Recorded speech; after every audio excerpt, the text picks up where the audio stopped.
Isang mapagpalang araw po sa ating lahat. Ako po si Charles at welcome po sa aking daily devotion. Sa araw na ito tatalakayin natin kung ano nga ba ang dapat magpalit ka ba ng relihiyon or magpalit ka ng Diyos.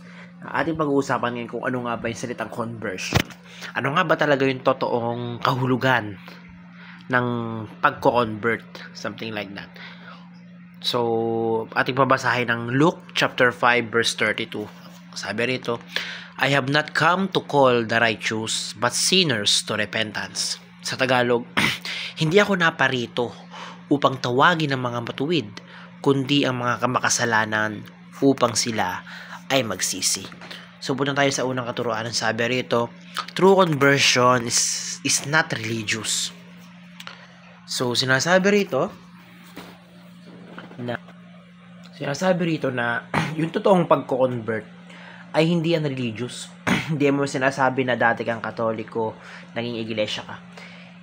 Dati kang iglesia, naging Katoliko ka. Dati kang born again, naging Katoliko ka. Dati kang Katoliko, naging born again ka. Hindi ganun yun. Hindi dito sinasabi na yung salitang convert or conversion ay umiikot sa relihiyon.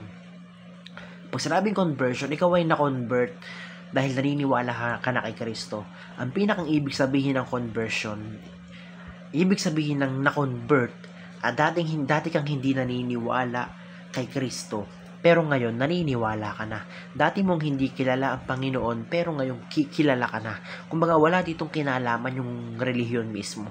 Wala ditong kinalaman yung Katoliko ka man, iglesia ka man, born again ka man, kung ano-ano pa. Kumbaga, ang sinasabi rito, ang totoong conversion ay yung pagkilala mo mismo na ikaw na walang Panginoon dati sa buhay mo, ngayon meron na. Ibig sabihin nun, na-convert ka na. So, sa ikalawang teaching, sabi rito, the conversion involves repentance and salvation. So, totoong conversion ay hindi yung kunyari, bininyagan ka sa Katoliko tapos na-convert ka sa iglesia. Sa iglesia, kumbaga, ewan ko anong ginagawa nila doon. Basta sabihin natin na binyagan ka rin sa iglesia. Ibig sabihin na-convert ka na. So, kumbaga hindi gano'n na conversion. Ang pinakang sinasabing conversion, pag sinasabing na-convert, kasama dito yung repentance and salvation. Na-convert ka dahil nagsisisi ka. Kumbaga, na-convert ka dahil tinanggap mo si Kristo. Kasi marami mga tao na pwede silang maging active sa church. Pwede silang magbigay ng napakaraming pera, pwede silang magbigay ng napakaraming tulong sa kapwa, ganun. Pwede silang mag-donate ng napakalaki sa simbahan, pero at the same time pwede pa rin silang maging hindi pa rin nakakilala kay Kristo eh. Kumbaga, kung kahit nagawin nila yung mga bagay na yon, yung mga ganong kabutihan or yung mga ganong magbigay sila ng napakalaking halaga sa simbahan, kung walang pagsisisi sa kanila, sa mga nagagawa nilang kasalanan, sa mga mali nila, wala rin yun. Kasi ang pinakang ibig sabihin talaga ng conversion, ang pinakang ibig sabihin na na-convert ka na kay Kristo, ay nagsisi ka na sa mga kasalanan mo. Kumbaga, yun yung pinaka-importante doon. Hindi yung orasyon or hindi yung binyag na ginagawa nila or yung nasa papel mo na kung ano yung relihiyon mo. Hindi yun. Ang pinaka-mahalaga kasi is yung nagsisi ka na. Nakilala mo na ang Panginoon, siya na ang Diyos mo, at humihingi ka ng kapatawaran sa mga mali mong nakasalanan, sa mga mali mong nagawa. Yun yung salitang conversion. So, sa una tayo sa ikatlong teaching, ang sabi rito, true conversion is submission to Christ. Gaya nga ng sabi ko, ang conversion, hindi yan relihiyon. Hindi yan umiikot sa relihiyon. Pag sinabing conversion, naniniwala ka kay Kristo, na hindi ka naniniwala kay Kristo noon, ngayon naniniwala ka na. So, yung totoong conversion, ito yung pag-submit. Ito yung pagsuko mo kay Kristo, na Lord, ikaw na ang bahala sa buhay ko. Lord, ikaw na ang bahala sa akin, mga problema ko, ikaw nang bahala, ganon. So, yun yung totoong submission. Yun yung totoong conversion. Na-convert ka na, kasi, ganon yun. So, punta tayo sa unang application para natin ito maya-apply sa ating mga buhay. So, punta tayo dito. put your faith in Christ's finished work. So, kumbaga, magtiwala tayo kay Kristo. Pagkatiwalaan natin yung ginawa ni Kristo, yung salvation. Si Kristo ay niligtas tayo, namatay sa krus, namatay para sa mga kasalanan natin, para maligtas tayo. So let's have a faith in that. O magtiwala tayo doon na ginawa ni Kristo para maligtas tayo.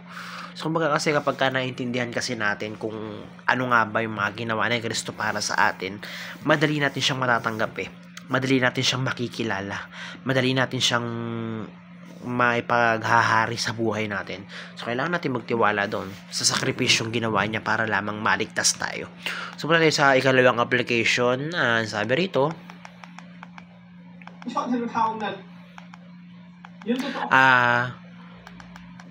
sandali lang. Prove your faith through action. So, kumbaga tayo, hindi lang tayo dapat laging pananampalataya lang. Hindi lang dapat laging salita lang. Hindi dapat laging nagsisimba lang. So, kumbaga gawin natin in action. Dapat makita sa kilos natin or sa mga ginagawa natin yung ating pananampalataya na ikaw, tagasunod ka ni Kristo. Ikaw, alagad ka ni Kristo. Bilang resulta, gumagawa ka ng mabuti. Sinusunod mo yung utos ng Biblia. Hindi ka nananakit ng kapwa mo. Sinusunod mo yung utos ng Diyos. So kumbaga yung action ba, hayaan natin na mamuhay sa atin, hindi lang basta-basta pananampalataya lang. Sabihin natin na nagsisimba ako, okay na yun, nagdadasal ako, okay na yun. Kumbaga yun nga, dapat makita sa mga ginagawa natin. Put it into action. So sa ikatlong application, sabi nito, practice living for Christ as a lifestyle. So yun nga, dapat kasi yung pagkakristyano natin or yung pananampalataya natin kay Kristo or yung pagiging paniniwala natin kay Kristo is yun nga, dapat kasama ng lifestyle natin. Hindi lang basta nagsimba ka ngayong linggo, so bukas dapat mabait ako. Hanggang bukas lang. So kapag lumibas na ilang araw, balik na ulit sa dati. So ang sinasabi rito, gawin nating lifestyle. Maging parte ng buhay natin, maging parte ng pang-araw-araw na buhay natin yung si Kristo, yung mga kabutihan ni Kristo at yung mga ginagawa niya. So yun lamang po, napakarami ko natutunan sa araw na ito. Glory to God.